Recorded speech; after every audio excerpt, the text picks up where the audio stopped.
जय मसीह की सभी भाई बहनों को एक बार फिर मीनाक्षी आप सबों का स्वागत करती है। मैंने बहुत सारे वीडियो बनाए हैं पर मैंने अपना इंट्रोडक्शन नहीं दिया। मेरा नाम मीनाक्षी कुजूर है और मैं झारखंड से बिलोंग करती हूँ। मैं दिल्ली के एक सरकारी हॉस्पिटल में नर्सिंग अधिकारी हूँ। मैं अपने जीवन की एक गवाही देना चाहती हूँ। लास्ट 2022 में फरवरी के महीने में मेरे हस्बैंड की तबीयत बहुत ख़राब हो गई। वो हॉस्पिटल में एडमिट हो गए। हमें पता नहीं चला कि क्या बीमारी है। जब हॉस्पिटल में एडमिट हुए तब पता चला कि उनके हार्ट में ब्लॉकेज हैं और उनकी एंजियोग्राफी करनी पड़ेगी। एंजियोग्राफी करने के लिए हम पूरी तरह से जब तैयार हो गए, हॉस्पिटल में वो दो तीन दिन एडमिट भी रह चुके। तो जस्ट एंजियोग्राफी करने के पहले उन्होंने सीरम क्रिएटिनिन की टेस्ट की, जो ब्लड टेस्ट है। तो उसमें पता चला कि उनका क्रिएटिनिन लेवल बहुत ही हाई है। तो इस वजह से उनका एंजियोग्राफी नहीं हो पाया।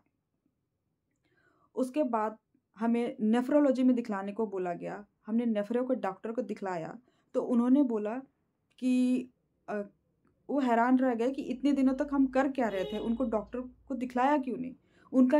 उन्होंने बोला उनका किडनी बहुत ज़्यादा ही डैमेज हो चुका है, सिर्फ अब उनका किडनी 6 to 7% ही काम कर रहा है। हम डर गए, हमें लगा पता नहीं अब क्या होने वाला है। उन्होंने बोला इनकी डायलिसिस भी जल्द ही शुरू करनी पड़ेगी, 5 या 6 महीने के अंदर ही इनकी डायलिसिस भी शुरू हो जाएगी।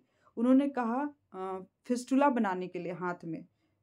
इसके लिए भी हम गए डॉक्टर के पास, उनके हाथ में फिस्टुला बनाने के लिए, जिसके द्वारा डायलिसिस की प्रक्रिया शुरू की जाती है।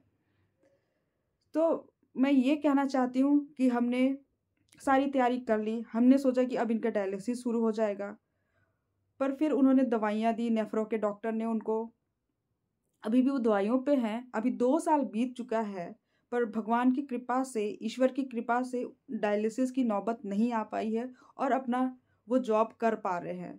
इसलिए मैं ईश्वर को बहुत तहे दिल से, और जिन्होंने भी मेरे परिवार के लिए प्रार्थना की, उनको भी तहे दिल से धन्यवाद देती हूँ। और इस तरह से मेरा विश्वास ईश्वर के प्रति और भी बढ़ गया है कि मुझे लगने लगा है कि ईश्वर सच में चंगाई दाता है, वे चंगाई देते हैं।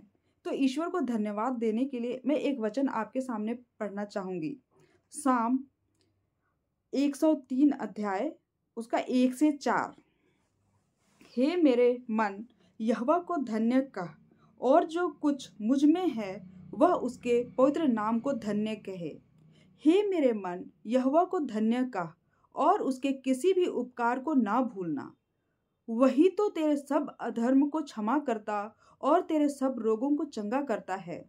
वही तो तेरे प्राण को नष्ट होने से बचा लेता है और तेरे सिर पर करुणा और दया का मुकुट बांधता है। यह प्रभु की वाणी है। तो मेरे भाइयों बहनों, यहोवा को हमेशा हमें धन्य कहना चाहिए, उनके किसी भी उपकार को नहीं भूलना चाहिए। वो चंगाई देने वाले परमेश्वर हैं। अगर आप में से किसी को भी कोई भी बीमारी है, प्रार्थना कीजिए।